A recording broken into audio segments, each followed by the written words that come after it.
Okay, welcome back to episode 116 of the HealthForce podcast. Today we are talking fitness and alcoholic beverages. Now that we are making our way through summer, nice whistle, huh? Now people are able to start going back to, restaurants and bars and breweries, depending on where you are at in the country. We are getting back to a social life or some version thereof. And even if you're not going out, you're certainly probably still going to a friend's house, family's house, and still consuming alcoholic beverages there. So I got a question, and I get tons of questions about that. Oh, is this type of alcohol better than this one if I want to lose weight? On and on and on. And so I thought I would do just a deep dive episode here on the HealthForce podcast, get into it a little bit and help people through this, because it's completely unrealistic to think that if somebody wants to lose some weight or to get a little more fit, that they're going to cut out alcohol. That's, you hear that all the time from hardcore personal trainers or those that think they're really effective when they're not. And they say that you got to cut the alcohol out. You got to cut the alcohol out. You want success, you better cut that alcohol out. And it's just not going to happen. So instead of trying to beat your head against the wall and convince people to give up having a great time, we are going to roll the punches. That's what we do. Ramsley Fitness, we take actual realistic lifestyles into account. And guess what? Little secret. I love craft beer, and I'm not 400 pounds, so there's a way to do it. Being a little facetious there, but I think you catch the drift. It's completely possible to remain fit and to consume alcoholic beverages if you consider doing it in the appropriate way. Meaning, look, if you're somebody that drinks 10 beers a day, you're going to have a problem, not only with your fitness, but you're going to have a problem with your liver. You're going to have a problem with your sleep. You're going to have all sorts of problems, okay? So if you go to either extreme, but if you go to the extreme of alcoholic consumption, obviously that's not going to be acceptable. But if you're somebody that wants to go out on the weekends, that goes to restaurants, that goes out to breweries, that enjoys drinks, and I even drink during the week a little bit, but I'll explain to you how I do it.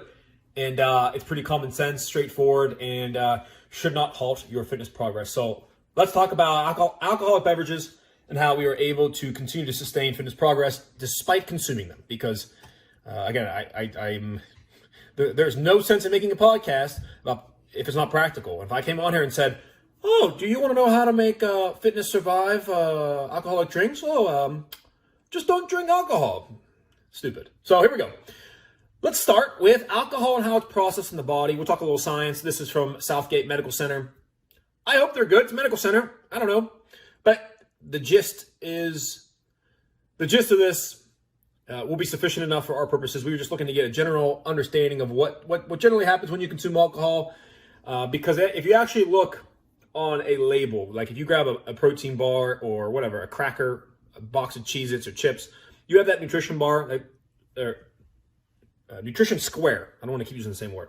Square, where you got calories, fat, carbs, protein, on and on, right? And so on that, there's not something like that for alcohol, okay? But there is another category, because if you talk about fitness, you break down fats, carbs, and protein and say those are three separate macronutrients. They all provide, obviously, calories to the body. They provide energy, but they are processed differently, meaning fat actually provides more energy per gram than protein and carbs. Well, alcohol has its own block as well. Alcohol doesn't fit under necessarily like a carb, fat, or protein. It's got its own little block because your body handles it a little bit differently. But the key is it still has caloric content, meaning every time you're drinking alcohol, you are consuming calories. And if you're not careful, obviously a night of drinking can, expedite your calorie consumption dramatically for that day at least. And if it goes on for a weekend or for a week of vacation, obviously you can consume a lot more calories than you would have otherwise. So let's talk about the alcohol, how it works in the body, and generally what your body does with it. So again, Southgate Medical Center, just on their website, and the article is titled Alcohol, How It's Processed in the Body. Drinking alcoholic beverages is a norm in many of the Western countries, including Australia. According to the latest statistics, 67% of Australians age 18 or older consume alcohol. Okay, cool. Most of the people who drink alcohol on a daily basis have no idea at all how it is processed in the body and the impact as it travels through the body. Okay? So how is alcohol processed? So the effects of alcohol consumption on your body depends on your age, ethnicity, gender, daily consumption, type of alcoholic beverage that you're drinking. Besides this, many other factors such as alcohol absorption, alcohol metabolism, and alcohol elimination determine how it affects your body in the short and long terms. So we'll talk absorption. The process of alcohol absorption into the bloodstream starts as soon as you take your first sip. A significant percentage of the alcohol, almost 80%, is absorbed through the small intestine, while the remaining 20% is absorbed in the stomach. While the rate of absorption of alcohol into the bloodstream may vary from person to person, it's also influenced by what else you eat or drink. There is no way that you can stop the alcohol from entering your system. Once it enters your system, it affects almost every organ part of the body, including the brain. Alcohol metabolism. So this is about how it gets processed now that we understand how it's absorbed. So once the alcohol reaches the stomach, part of it's absorbed directly in the bloodstream through the tissue lining, and the other remaining alcohol is broken down into a number of different organic and non-harmful compounds by a process known as alcohol metabolism. While the gastrointestinal tract and kidneys play some role in alcohol metabolism, most of this breakdown occurs in the liver. In addition to direct absorption and metabolism, some alcohol is also eliminated from the body without any changes. Most of this alcohol elimination is in the form of urine or perspiration. Some alcohol is also eliminated through breath. All right. They talk about standard drinks. I'm going to skip that part because we will get to that later. They have some guidelines. We're going to skip that. And I think we all by now know the effects of alcohol. So both the long-term health effects on kidneys, liver, and I would argue, obviously, overall immunity, because most people that drink significantly or heavily are also going to be overweight, which, obesity is a massive issue in the United States. 42.4% of adults are classified as obese, and being obese raises your risk factors on pretty much every other illness and increases your rate of mortality and death. So no good there. And then the short-term effects, we understand we get that buzz or intoxication feeling. We lose our good decision-making and things like that. So we understand how that works. Now, so that's generally what it is, okay? We're going to talk about, I'm going to read through this chart about general serving sizes of different alcohols and the calorie amounts for that serving size. And then we'll kind of loop back. We'll talk about some of this, and then we'll get into the good stuff about what you should do moving forward. So I'm going to read through this list. As I do so, consider the types of alcohol that you normally consume and hear the calorie amounts. I think they're pretty much going to be pretty similar, to be honest. But again, you just have to understand generally how this works. So we'll start with beer. So light beer, talking Miller Lights, Coors Lights, Natty Lights, Busch Lights, American Lights, all your light beers going to be coming in around 103 calories on average. Some of them obviously say, oh, we got 92, 95. But generally, you're looking around 100 calories for a light beer.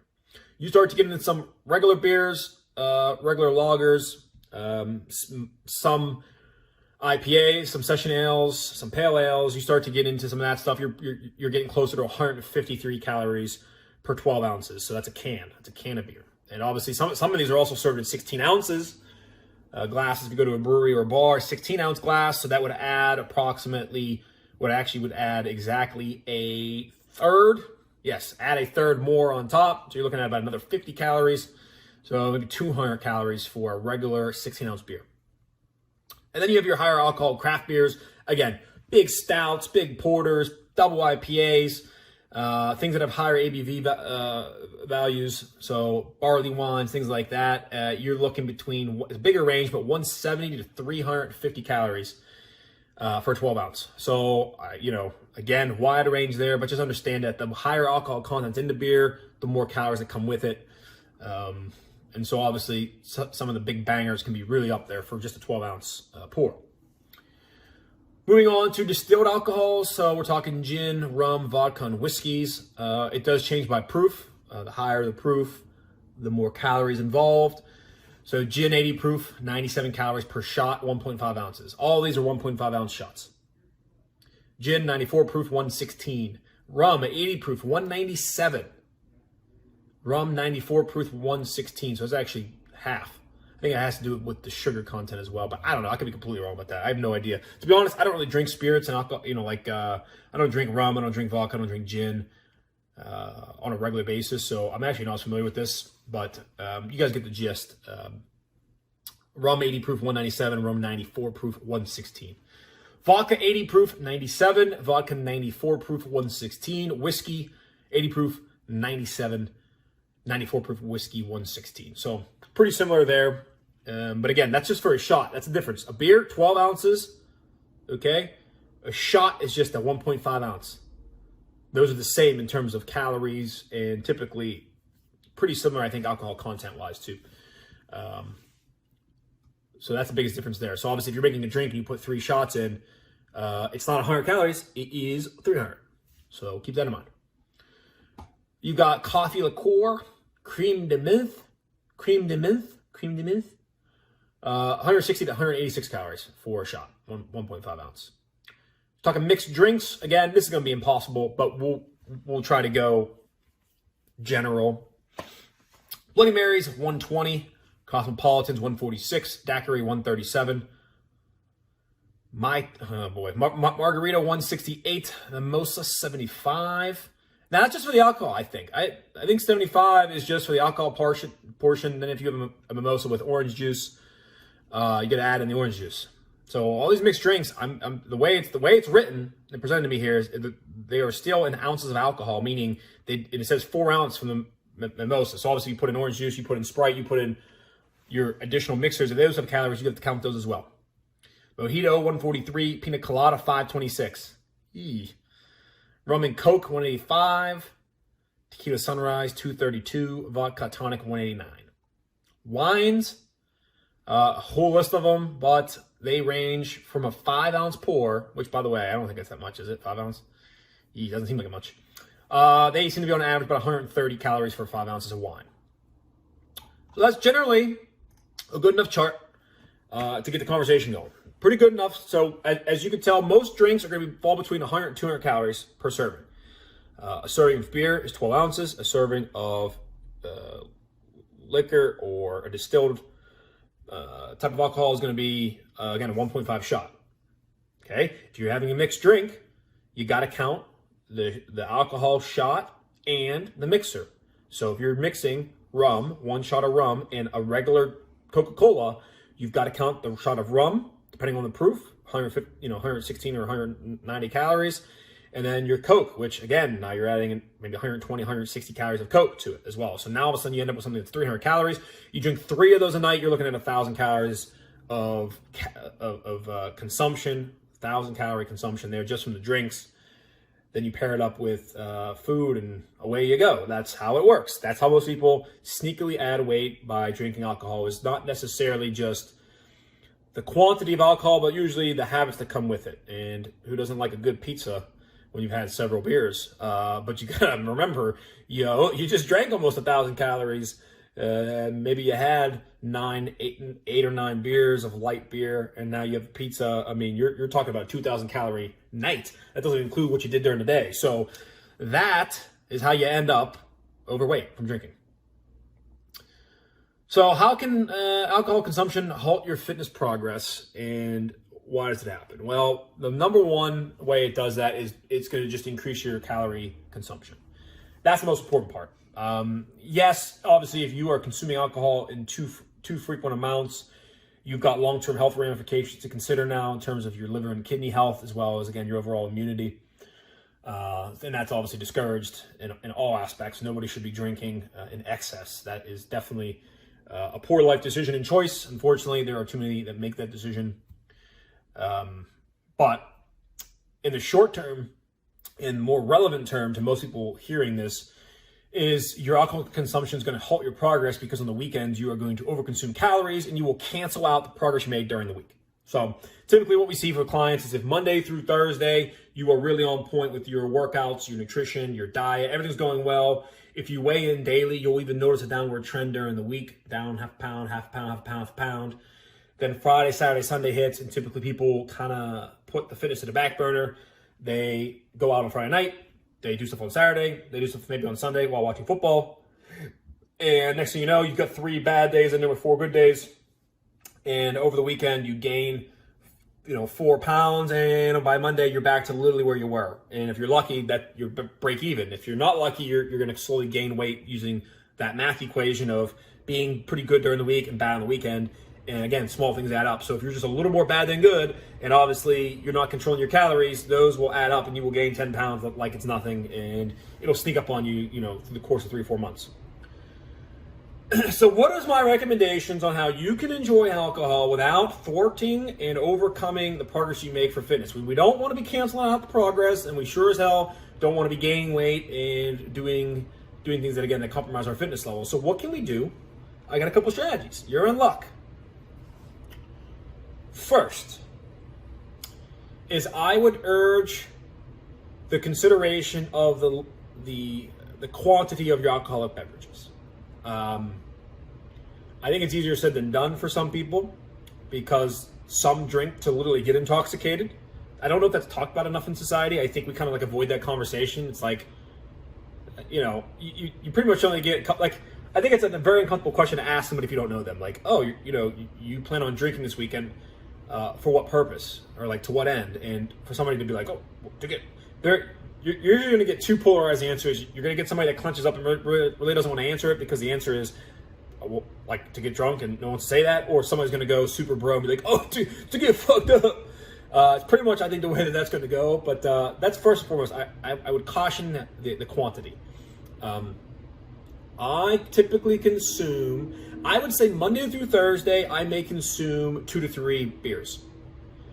Typically, if I'm consuming, I drink craft beer, so I don't drink like Coors Light or Miller Lite on a regular basis. So the types of beers that I drink, I am drinking because it is a hobby of actually tasting the different types of beer and tracking them in my Untapped app and rating them, and it's a whole hobby / cult thing. You know what I mean? Like that's just the way it is. And so when I drink during the week, the reason I end up with like I say 2 or 3 is I'll probably split one with my wife. Like we have a beer club that we live near. We go there. They get special cans.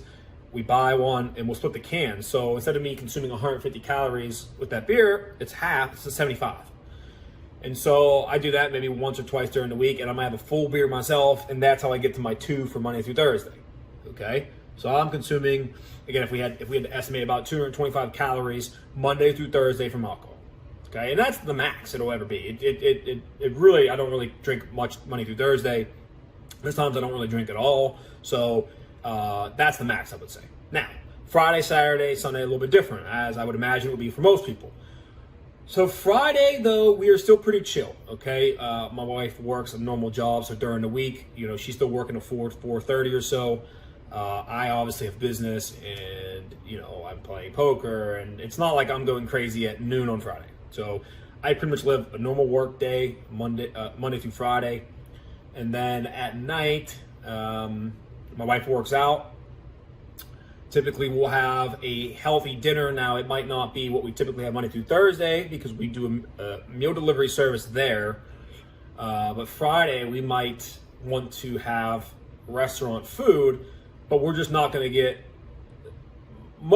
typically on a Friday, that's not the day that we're going to get like fried nachos and, buttered biscuits and all this kind of stuff over. Like that's usually a chill day. So think more like either wings, so protein and fats, low carb stuff, which could still be high calories. So don't fool yourself, but it's definitely not going crazy having 1,000 calories.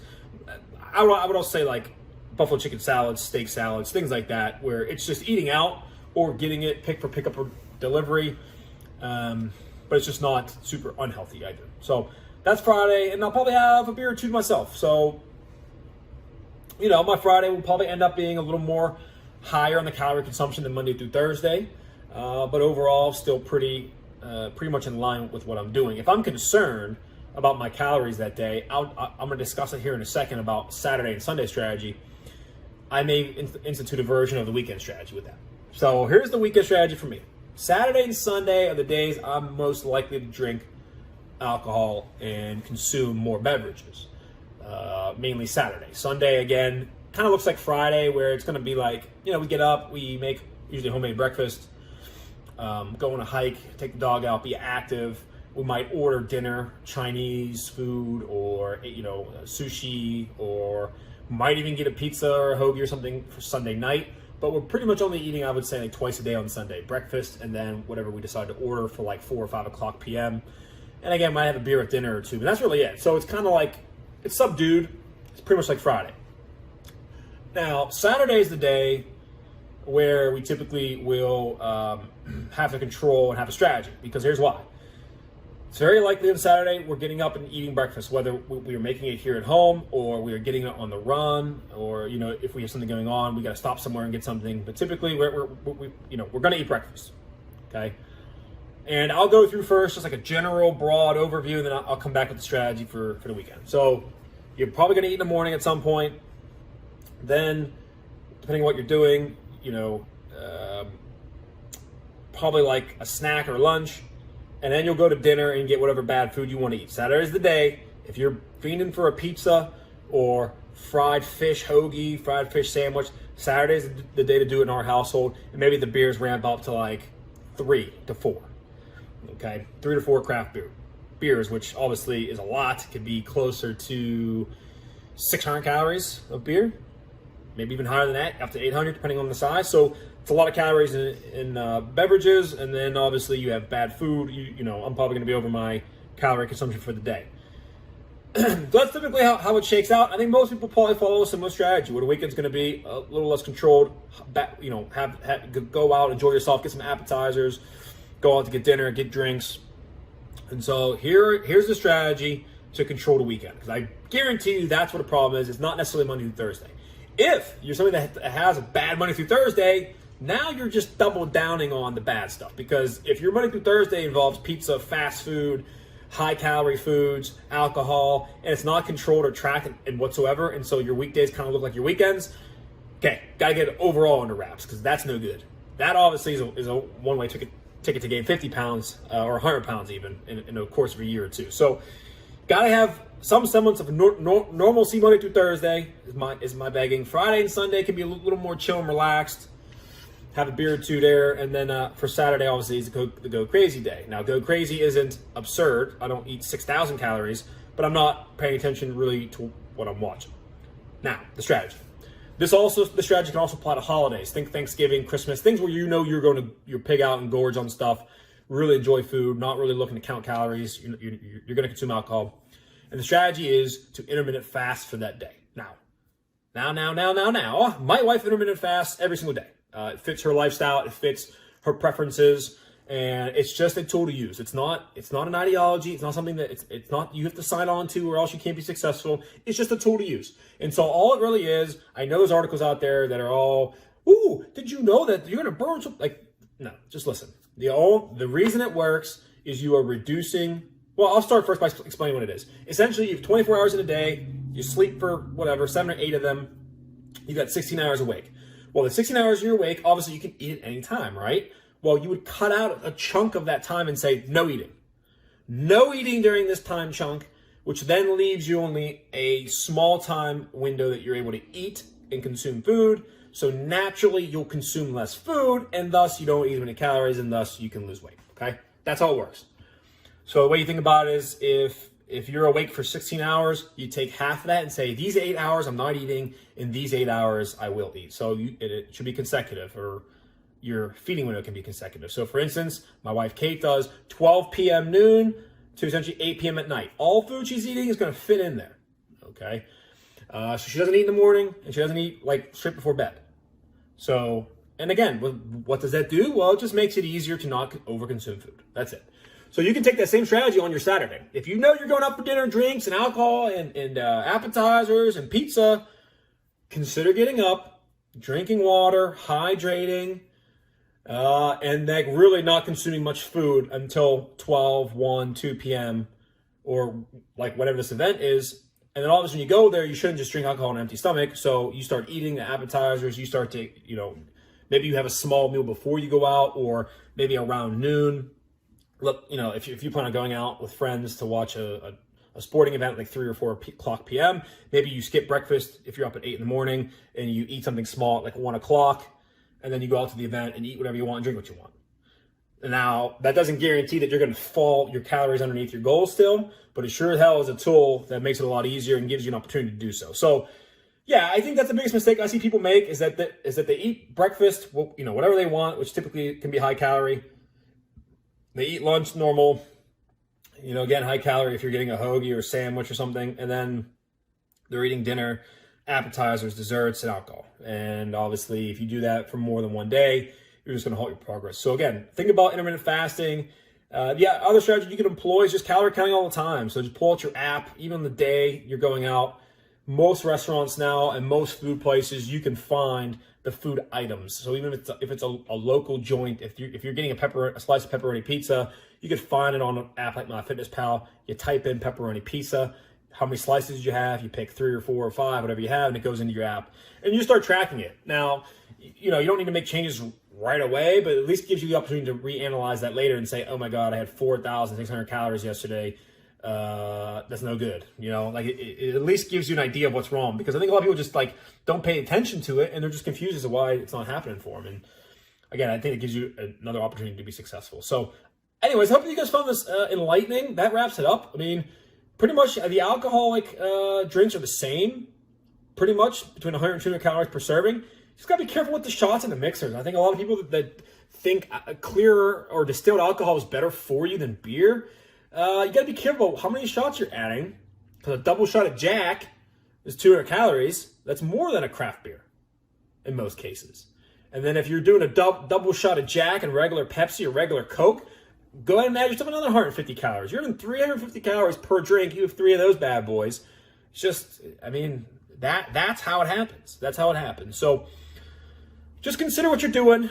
Think about the quantity. Okay, try not to go bananas over it and go nuts and have 30,000 drinks. Not only for the obvious reasons, in terms of alcoholism and actual organ function, but you really shouldn't be. You really shouldn't be out once you're past the college scene. Getting hammered, drunk, and waking up with a hangover isn't really all that attractive, anyways. And so I would urge people to imbibe in their alcohol in a classier way. And again, I'm a little bit on a soapbox here, but you really don't need to be getting jacked up anymore once you're outside of college. And, obviously, disclaimer, if you're in college, I can say all I want that you shouldn't drink there either, but I was there. I was a kid. I did it. There ain't nothing stopping me. I don't even think I spent a sober weekend. When I was in college, in complete transparency, it was every weekend. It was every weekend during the semester. Me and my roommate never sat there and said, you want to take off this weekend? You don't want to drink and go out? No, wasn't an option. So I'm not going to lecture and pretend like that's a realistic outcome. It's going to happen. But for everybody else that's an adult, if you're still spending your weekends trying to get trashed, again, consider your life. There's more important things, there's better things to be doing with yourself, more productive manners. At the end of the day, you could do as you please, but that would be my disclaimer on that, obviously, with the quantity. So for the rest of you, I hope you take away some information about the sizing of your alcohol choices, the types of alcohol that you typically drink, with the calories associated with them, as well as some strategies so that when you go out to consume that, you are not overdoing it. So take into account the rest of your day, and maybe early in the day, don't consume food and drink water, calorie-free beverages, so that you're hydrated. And then before you go out, because you don't want to be drinking on an empty stomach in most cases, just go ahead and, eat something small, and then obviously continue to eat as you drink with dinner and stuff like that. So, all right, there it goes. See you guys.